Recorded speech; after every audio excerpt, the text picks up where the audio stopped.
तो आत्मा की साकारता, आकार निराकार, इन विषयों को लेकर के जो पिछली बार की गोष्ठी हुई और अनेक विद्वानों ने अपने विचार रखे, प्रश्न भी हुए,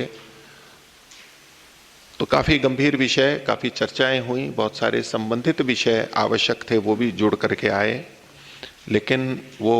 परिचर्चा हमारी पूरी नहीं हो पाई थी और उसी को यहाँ पर रखा है। तो साकार निराकार की जो परिचर्चा थी उसी को हम आगे भी बढ़ाएंगे। उसके अतिरिक्त भी कई विषय थे जो हमें पिछली बार भी अगर समय होता तो उन विषयों को लेते, नहीं तो जितनी होगी और बाद में ले लेंगे। हाँ, जो बाहर के हैं उनके सभी के जो व्हाट्सएप वाले हैं तो वैदिक आध्यात्मिक न्यास के व्हाट्सएप समूह में ये सभी लेखकों के पत्र जो सर संक्षेप में हैं, विस्तार से भी हैं, वो वहाँ पर प्रस्तुत कर दिए गए हैं। कई दिन पहले से वहाँ हैं, तो हमारे अन्य सदस्यगण तो उसको अपने आप वहाँ देख लेंगे, लेकिन यहाँ गुरुकुल और अन्य जो हैं जिनको मोबाइल नहीं होता है उनके लिए ये प्रदान किए जा रहे हैं। एक पत्रक आपको मिला है जिसमें समय सारिणी है, आपका किस किस समय में कौन से सत्र हैं वो जानकारी है, और उसी के साथ जो जुड़ा हुआ पत्र है उसके अंदर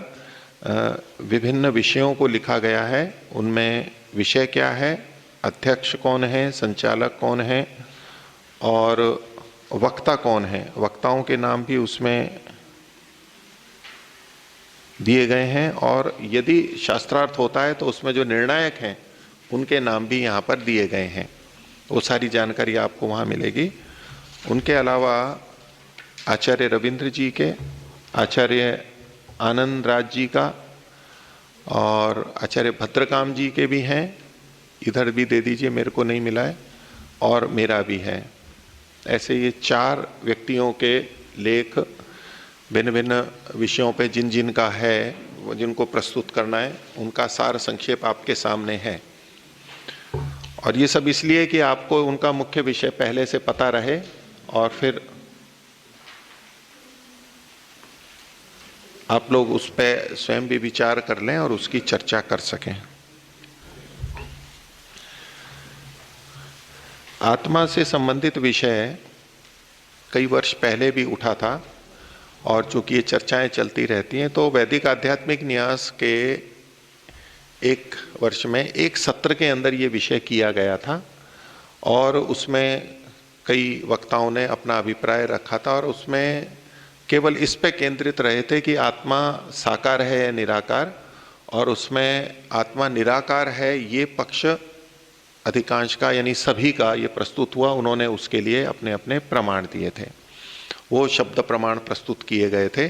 कि कहाँ क्या लिखा हुआ है उसके अनुसार। तो उस दृष्टि से तो आत्मा निराकार है वो एक विषय पहले हो चुका था,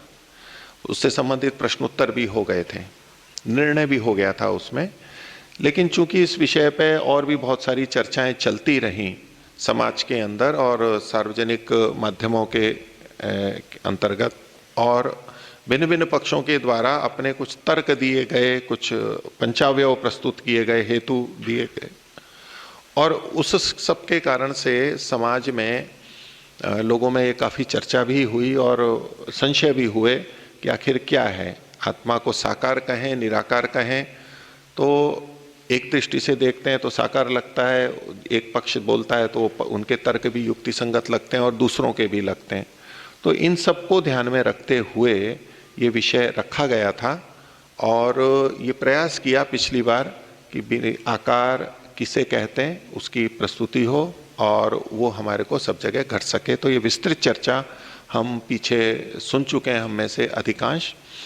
तो आज की शाम की बैठक में, दोपहर के बाद की बैठक में ये विचार हुआ कि हम इसकी प्रस्तुति आगे कैसे करेंगे, वो बिंदु मैं आपके सामने कुछ रखता हूँ। तो ये ध्यान रखा जाएगा वक्ताओं के द्वारा, और जो अध्यक्ष होंगे, संचालक होंगे, वो भी इस बात का ध्यान रखेंगे कि विषय का बार बार आवृत्ति ना हो, पृष्ठ पेषण ना हो। जो पिछली बार का कार्यक्रम हुआ वो बाहर वालों के लिए तो उपलब्ध करवा दिया गया था, वो सुन भी सकते थे, आवृत्ति जिनको करनी थी कर दी और लेख भी प्रस्तुत थे। तो बहुत कुछ पिछली बार हो गया है। तो इस बार संक्षेप से वक्ता अपना मुख्य अभिप्राय, उनकी क्या प्रतिज्ञा, उनका क्या पक्ष है और वो आकार की क्या परिभाषा निर्धारित करते हैं, वो क्या उनको समझ में आती है, वो उसको प्रस्तुत करेंगे और अपने संबंधित प्रमाणों को प्रस्तुत करेंगे। अधिक विस्तार न करके सामान्य रूप से बात रखेंगे, जिससे कि सभी को कुछ आवृत्ति भी हो जाए, तरोताजा हो जाए और फिर हम आगे की प्रक्रिया को कर सकें। उनमें श्रोताओं को भी प्रश्न का अवसर रहेगा। अभी जो प्रथम प्रस्तुति होगी उसमें भी जो वक्ता हैं उनके लिए उनसे ये अपेक्षा की जाती है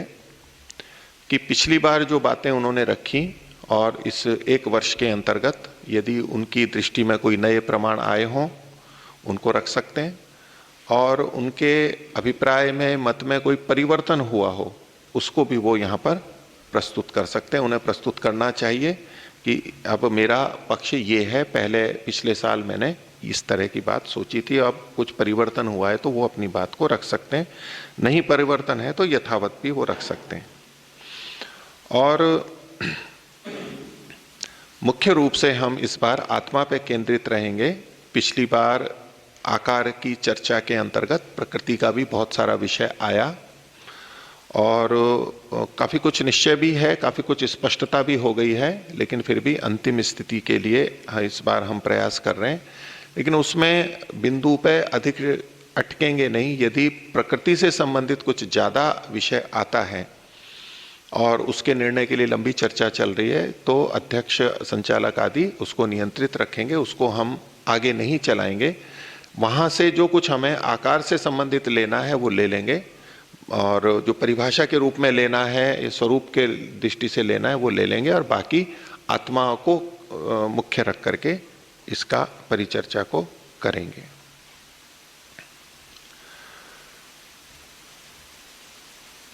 जिन बिंदुओं पर पिछली बार कुछ परिचर्चा के अंतर्गत विचारणीय रह गया या किसी वक्ता ने कहा कि मैं इस पे और विचार करूंगा, अभी मैं उत्तर नहीं दे रहा हूं,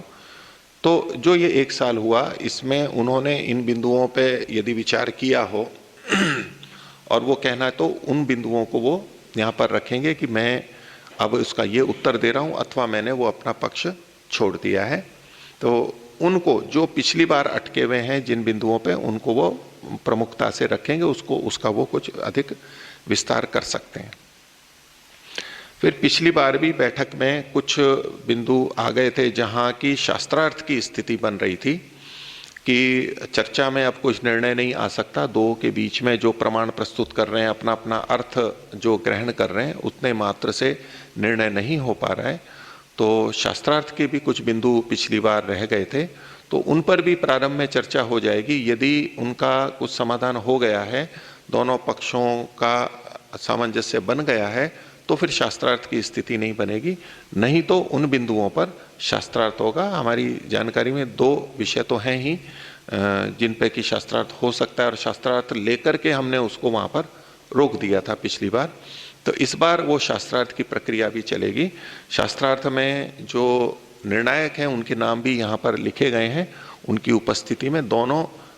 शास्त्रीय रीति से जो वाद होता है, शास्त्रार्थ होता है, उस तरह से अपने पक्ष को रखेंगे और निर्णायक अपना मत वहाँ पर देंगे कि किसका पक्ष ठीक है, कौन अपने पक्ष को सिद्ध कर पाया और कौन नहीं कर पाया। इसमें एक प्रक्रिया और रखी थी, जो अंतरंग की बैठक हुई उसमें पिछले साल ही ये निश्चय हुआ कि निर्णायकों के द्वारा निश्चय आने पर भी यदि कोई बिंदु ऐसा रहे जिससे कि वक्ता संतुष्ट नहीं है, दोनों पक्षों में से कोई भी,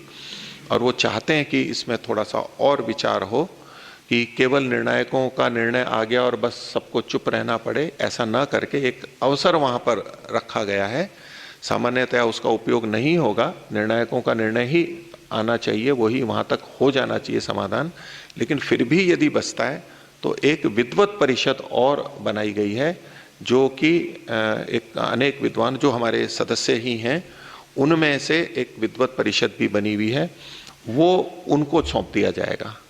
यदि निर्णायकों के निर्णय के बाद भी कहीं कोई एक असंतुष्टि का भाव रहता है तो उतने से बिंदु के लिए विद्वत परिषद को वो दिया जाएगा और विद्वत परिषद फिर विचार और करेगी। तो इस तरह से इसको हम निर्णय की तरफ भी जाएंगे, लेकिन थोड़ा इसको खुला भी रखा गया है। तो जितना अच्छी तरह से हम लोग विचार कर पाए कि इसको ऐसे ऐसे करने से ये हमारा अच्छा सार्थक होगा, हम आपस में अच्छी तरह से बात कर पाएंगे, वो विषय मैंने आपके सामने प्रस्तुत किया है। और मैं सभी श्रोताओं से या इसमें सम्मिलित होने वालों से ये निवेदन करता हूं कि जो जो लेख आपको दिए गए कम से कम उनको तो अवश्य पढ़ें, ध्यान से पढ़ें, विचारें उसके ऊपर, अपना भी सक्रियता से, इस तरह नहीं कि जो वक्ता है वो बोल रहे हैं, प्रश्नकर्ता कुछ प्रश्न कर रहे हैं, आपकी भी सहभागिता इसमें पूरी रहे। आपको प्रश्न करने का अवसर है तो वो भी आप कीजिए, और सहभागिता रखते हुए प्रश्न न भी करते हैं तो भी चिंतन के रूप में आप लोगों की सक्रिय सहभागिता रहेगी। तो ऐसे में इतने हम सजग लोग मिल करके करेंगे तो वहाँ अच्छे समाधान निकलने की हमारी को पूरी आशा और संभावना है।